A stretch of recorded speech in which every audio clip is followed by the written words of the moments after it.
Back in Jaipur, the row over Raj Mahal Palace is all set to escalate, with the former royal family appealing to the people of Jaipur to come out in their support. The government had on Thursday last week acquired parts of the Raj Mahal Palace grounds and sealed the main entrance into the palace. The former royals had pleaded with the government agencies to see their legal papers before taking action. They claimed that the sealing of the main gate was illegal as it did not fall into the portion acquired by the government in 1993, but the Jaipur Development Authority went ahead with the acquisition proceedings nonetheless.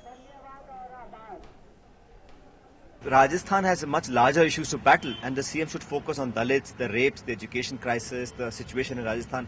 But to go and break homes of your own MLAs is a matter between the BJP. But I fear that the priorities of the government are totally wrong. And what is happening today, there are many more mysteries that need to be solved. And I'm sure that all the layers of uncertainty that are going on because of the current incident will somehow unfold. And the people deserve to know. The session is on in Vidhan Sabha, and perhaps the CM should clarify her stand. Now you can see behind me the former royals of Jaipur. The Rajmata is leading this entire thing, this royal row, which really has come very much into the public. Let me just ask her let's just get a quick reaction from her on this thing.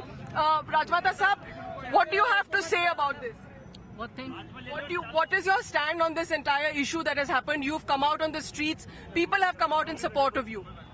I can only say I'm very grateful to the people of the state who've come from out of town, as well as the people of Jaipur.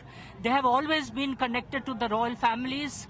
And what I'm saying is, I wish I didn't have had to do what I'm doing today. If only the authorities had listened to us in a fair manner. They have not. Our gates are still sealed. And now that the Chief Minister is back, I hope she will give us justice. That was the former Rajmata of Jaipur, and as you can see, a huge crowd here. We just managed to speak to her just as she was going in. This is Harsha Kumari Singh in Jaipur for NDTV.